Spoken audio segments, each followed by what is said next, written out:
No, I was waiting for you to get everything together before Oh, I started. no. Okay. My fault. What up, YouTube?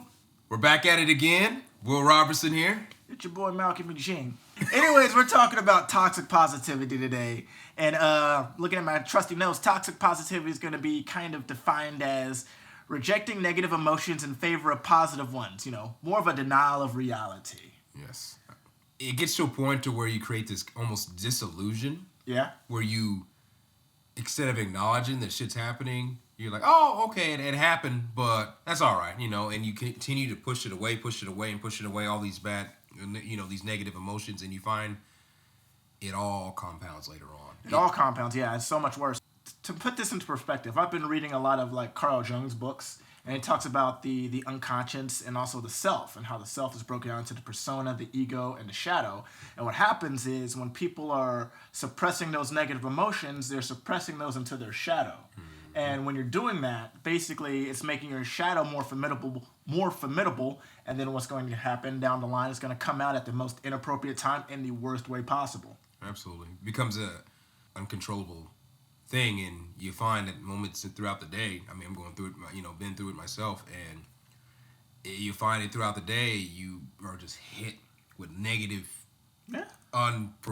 provoking thoughts and feelings, and because you ignored it for so long and you kept it in that box and you tucked it away, you know, deep within you, because you were told it wasn't okay to think that way, you know, that you try to take a different road, you know, and one of the reasons is, how do people get to this point? What do you think is the biggest influence of toxic positivity? Who is starting it? Well, I mean, there's a lot of things out there. There's the self-help gurus. A lot of the self-help culture itself is a promotion of toxic positivity or just gaslighting yourself. There's different things in the spirituality realm, like the law of attraction and the law of assumption, where you are taking in these positive things and you're saying that you're attracting all these positive things because you're thinking positively, and then when bad things happen, then it makes you think that you're always thinking negatively, and you don't want to think negatively. So you just try to not think negatively at all. Increase that inner conflict. Yeah. So I'm going to say this. We did a video on code switching. Mm-hmm. Code switching is perceived as being like fake, but everyone does it. Mm-hmm. And people who don't do it are not living their best life. Yeah. They aren't. They don't last long in jobs. They don't last well with relationships, with networking with people at all, because they're too stubborn to adjust. Mm-hmm. Could you say that toxic positivity is like a form of code switching? I can see that. Especially like, say, in the workplace. Now, granted, you have to have control of your emotions, and we're not saying that you should be moping around and crying all the time just because... nobody wants anybody to be nihilistic or to be. So I get that. That's very true. And what ends up happening too, with same thing with that, is you eventually overfill. Same thing. Dam breaks. You find yourself either snapping or finally that last thing gets you to that point and over the edge, or it's basically to a point to where instead of being passive aggressive, you're not even that. Right. You just snap.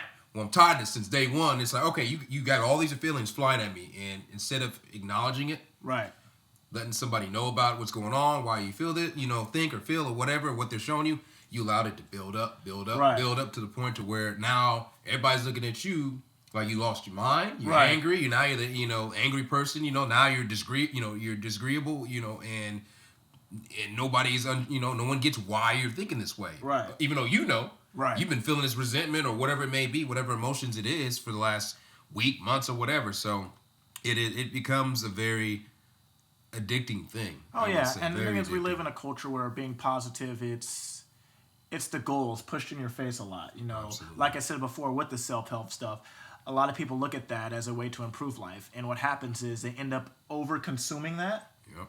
And when you overconsume something, then you start to get stuck in this echo chamber. And, well, in that realm in particularly, you start off with a goal, you start consuming, and then when you stop consuming, you realize that you have not even worked towards your goal. So you never really got anywhere. You never addressed any, inadequacies, actually. You just kind of shifted priorities, because that's what they teach you. A lot of them, I'm not going to name drop or anything, but a lot of these things, obviously to sell you a program, to sell you to buy, get you to buy their books, get you to, watch their streams. They got to understand, they got to make a profit. But what ends up happening is you get wrapped up in this because you do the one thing, maybe something good happens, or maybe nothing good, didn't happen.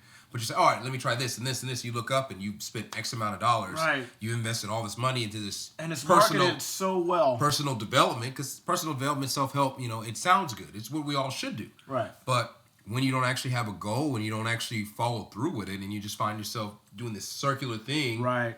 Especially for some of us. I mean, I did it for about a year and a half, and it got me to that point to where it gets bad though. It's like when you're consuming it and you're like, okay, I got to be positive, all these good things are going to happen, and then it doesn't happen at all. Yeah. Like the same bad things keep happening. That's where kind of people get discouraged. Absolutely. And they feel like that they shouldn't even feel like they should be feeling discouraged, but so they consume more and more, and it's just good vibes only. Absolutely. And it ends up numbing you. I found that it numbs you, so then you'll feel something, or you something good will happen maybe, right? And you to a point to where it's just like, I don't even know how to even address this or feel about this at all, because now it's just like all those negative things, all those emotions. Yeah, people don't know how to handle those. Nope, and they come out, and now it's just like I've been suppressing it for so long, and I'm dealing with it. You heard of the Pixar movie Inside Out? Oh yeah, that is a movie that's kind of 100% accurate as far as showing the illustration of what toxic positivity can do when you ignore all of your other emotions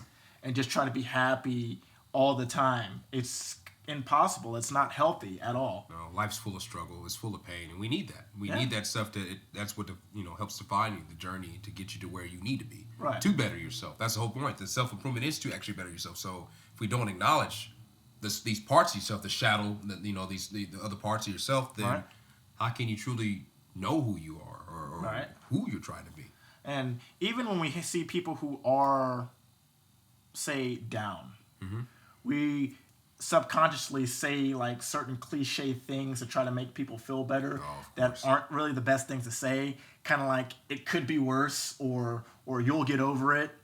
Be positive, or look at the bright side, or everything happens for a reason. Like, those have good intent, but I feel like they don't have the same kind of I feel like we're just kind of sidestepping a particular situation, or sidestepping their emotions when it comes to... And in a way, it could become off as just kind of like a generic way of answering something. Just like when, you ask somebody how they're doing, and they're like, oh, I'm all right, or, I'm doing another day, another dollar. Exactly. The cliche shit, man. Yeah, and you just kind of go through the motions. I think you're right. That's the same way that you would do, dealing with that situation. So, I guess, when it comes to emotions other than, say, happiness or just positive vibes, joy, whatever, ways of channeling certain emotions. Like for me, if I am feeling upset or sad or whatever, you can find me at the gym trying to push a little harder than I need to be pushing, but that's just kind of how I channel,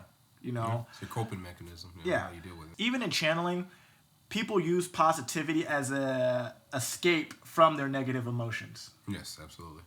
But there's no escape from the negative emotions at all. There's not. Because what happens is, when you have your problems here, your solution's also here. But people try to run away from their problems. And when they run away from the problems, they get farther and farther away from solution.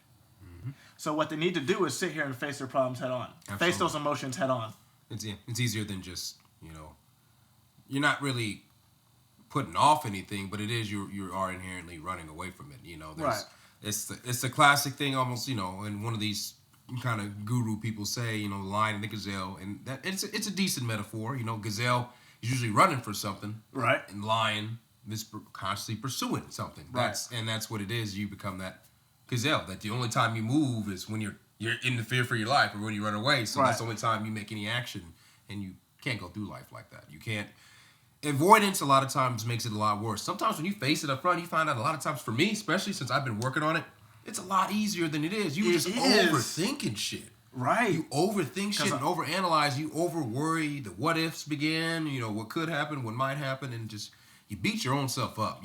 But the problem is when you beat yourself to the ground to the point to where you can't get up and improve, then that's deadly. It's tough to come back from that. Yeah, and it's definitely not good for mental health. And I know it's hard for guys, to show emotions of sadness and just those type of emotions. Anger and aggression, we're kind of known for that stereotypically. But when it comes to like just pure sadness and things, a lot of us guys try to suppress those types of emotions because society says that we're not supposed to feel that way. You get made fun of. The you're a beta male. You're whatever. Blue pill. Yep. And people come up with these different labels to try to downplay guys who do show their emotions, and it's okay to show emotions. There's a time and a place for it, which comes to the whole like code switching thing, but you still have to deal with those emotions when you got to deal with those emotions. You can't just put them off for a very long time. Absolutely. And if anything, get your help. Get some help, regardless, whether you can get through it or not. You can't get through a lot of this shit on your own. Reach out to friends, mentors, therapists, psychiatrists, depending on the severity of the issue, and address the issues, whether it's current trauma, past trauma, mixture of everything. It's much needed. Mental health is a real thing, y'all. Even though we're coming out of this COVID thing, slowly but surely, it's there. It's always going to be a part of you. Don't ignore it. Don't sit there and just try to suppress it. It does no good for you. It does no good for other people that deal with you. Right. It does no good for your family. If you could just get 1% better every week, it all compounds over time. That's what this is all about. Yeah. So, with that said, my name is Malcolm Eugene. Make sure you follow and subscribe to this YouTube channel. Going through rebrand, we are Social Sabotage. So yes, be on the lookout for some new things. Gonna try to be more consistent, but we have a lot of things planned, a lot of special guests planned, and yeah, man, it's gonna be a good year, 2022. We are in March, believe it or not, and that is scary because I've wasted 3 months. I wouldn't say wasted. It's taking time to redevelop, redevelop ourselves, revamp. Reprogram ourselves, because we're finding, especially myself, if you're not programming you, then what is, society, the world is. So making sure we get ourselves together before we get out of here. It's a learning experience for sure. We appreciate all you guys' support as always. We're going to come back better than ever, stronger, the usual jazz. And that sounds like some cliche bullshit. And that was some cliche bullshit, better, faster, stronger. So that's toxic positivity. In the words of Jarvis Johnson, we're just going to try our best. Here we have it. And we are outro.